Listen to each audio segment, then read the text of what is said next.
हमने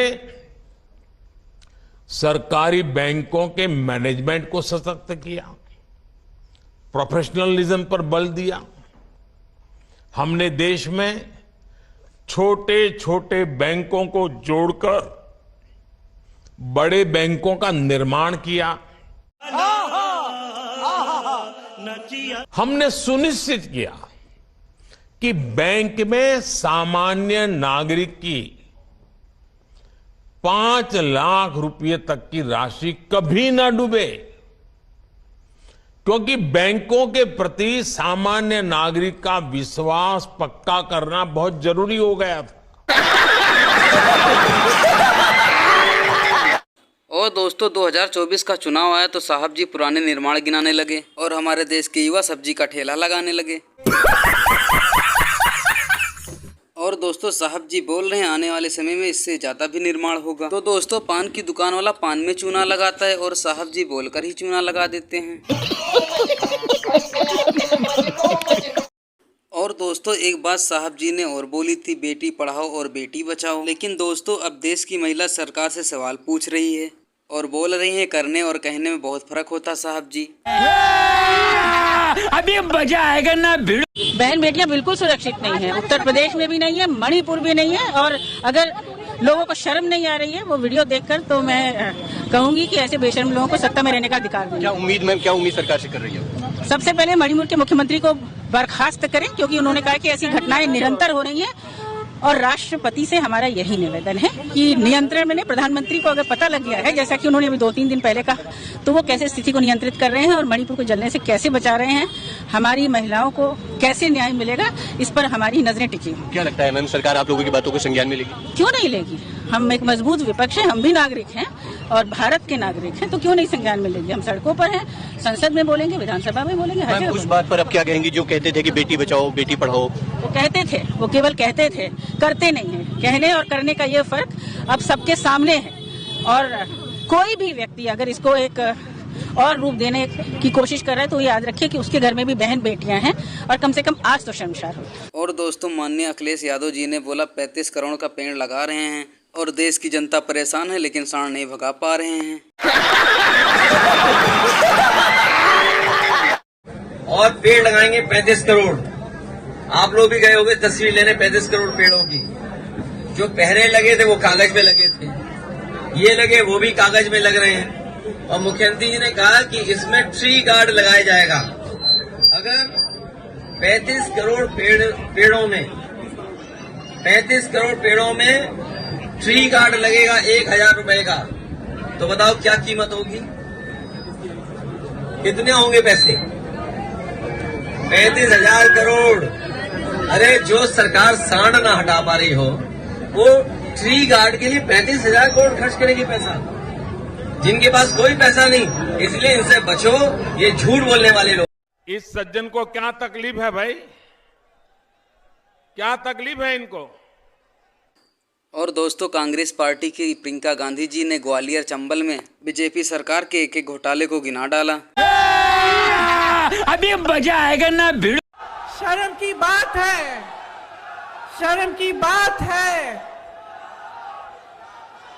कि सिर्फ मात्र सरकारी जो नौकरियां हैं मात्र 21 दी गई हैं पिछले 3 सालों में। 2018 में जब हमारी सरकार बनी थी तब इन्होंने सरकार गिराई।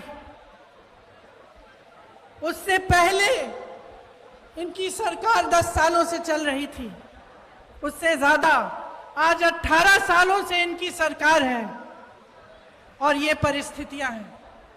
तो चुनाव के पहले ये कहने का क्या फायदा है कि हम फलां स्कीम बनाएंगे, हम महिलाओं को कुछ देंगे, हम नौजवानों को रोजगार देंगे। क्या फायदा है? 18 साल से तो आप सरकार में रहे हैं, तब तो आपने कुछ दिया नहीं।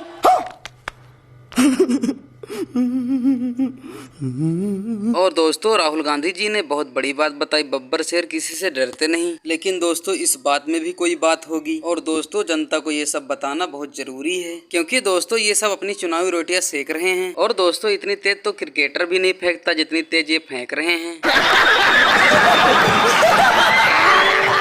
बब्बर शेर किसी से डरता नहीं है, और ये देश जो है शेरों का देश है, शेरनियों का देश है। किसी से डरने की कोई जरूरत नहीं है। मोहब्बत करने वाले कभी नहीं डरते। और सुन लो, डरने वाले कभी मोहब्बत नहीं करते। ये है उनमें और हम में फर्क। हम डरते नहीं, मोहब्बत करते हैं। और दोस्तों आलोक शर्मा जी ने 5 किलो टाइट डाला और बीजेपी वाले को ढो डाला। देश के प्रधानमंत्री ने कहा कि वो बहुत गंभीर हैं। 80 दिन तक कुंभकर्ण की नींद सो रहे थे। जब सुप्रीम कोर्ट में मैटर लग गया, 10 बजे सुप्रीम कोर्ट ने संज्ञान ले लिया, तो 11 बजे मोदी जी उठे, नई जैकेट पहनी और जाकर मीडिया को भाषण दे दिया। 80 दिन से नहीं दिख रहा था। देश के गृह मंत्री गए, 3 दिन तक उन्होंने बहुत लंबी चौड़ी चर्चाएं की और उनका इस घटना का पता ही नहीं चला कि यहां ऐसी घटना घटी है। 1000 लोगों ने 2 बच्चियों के साथ क्या किया है। देश के प्रधानमंत्री को, देश के गृह मंत्री को तुरंत पहले ही दिन ही वहां के मुख्यमंत्री को सस्पेंड करना चाहिए था। क्यों नहीं किया? मुख्यमंत्री कहता है ऐसी तो सैकड़ों घटनाएं हो गई, सैकड़ों घटनाएं हो गई ऑन रिकॉर्ड। इंडिया टुडे आज तक पे वो कह के चला गया व्यक्ति, उसके बावजूद वो सीएम की कुर्सी पर बैठा हुआ है। हाईकोर्ट का डिसीजन आया 66 दिन बाद ये ट्रिगर हुई वायलेंस। वीडियो 80 दिन बाद, आज 80 दिन हो गए। क्या पहले वो लोग 2, 3, 4 जो भी थे कल्प्रिट, वो पहले अरेस्ट नहीं होने चाहिए थे? क्या इस बात का इंतजार किया जा रहा था कि ट्विटर या कोई सोशल मीडिया हैंडल उनको वायरल करेगा, उसके बाद हम अरेस्ट करेंगे? आप कहते हैं सब सुझाव दीजिए, इनको सुझाव चाहिए। ऑल पार्टी मीटिंग के अंदर 23 लोगों में से मात्र एक व्यक्ति मणिपुर का। इस सज्जन को क्या तकलीफ है भाई? क्या तकलीफ है इनको? और दोस्तों इधर साहब जी क्या बोल रहे हैं, हमारे देश के युवाओं को मेहनत करना चाहिए। और दोस्तों पुराने किए गए वादे पे तो कुछ करते नहीं हैं और झूठ बोलने से हम डरते नहीं हैं। भारत के टैलेंट पर आज पूरी दुनिया की नजर है। दुनिया में अनेक विकसित अर्थव्यवस्थाओं में लोगों की उम्र तेजी से बढ़ रही है। सीनियर सिटीजन से दुनिया के कई देश विपुल संख्या से भरे हुए हैं। युवा पीढ़ी उनके यहां कम होती जा रही है। काम करने वाली आबादी घट रही है। इसलिए ये समय भारत के युवाओं के लिए बहुत मेहनत करने का है।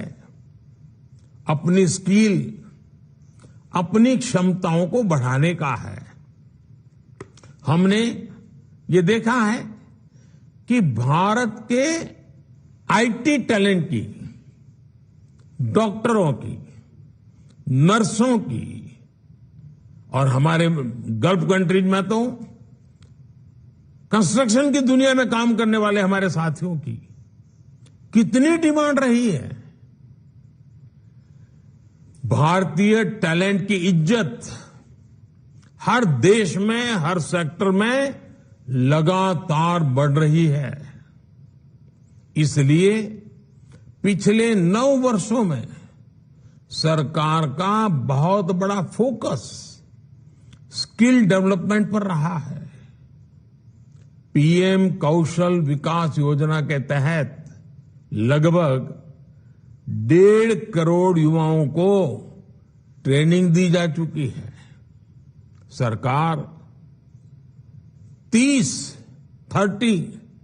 स्किल इंडिया इंटरनेशनल सेंटर भी स्थापित कर रही है ताकि हमारे युवा ग्लोबल अपॉर्चुनिटी के लिए तैयार हो सके। अभी मजा आएगा ना भिड़।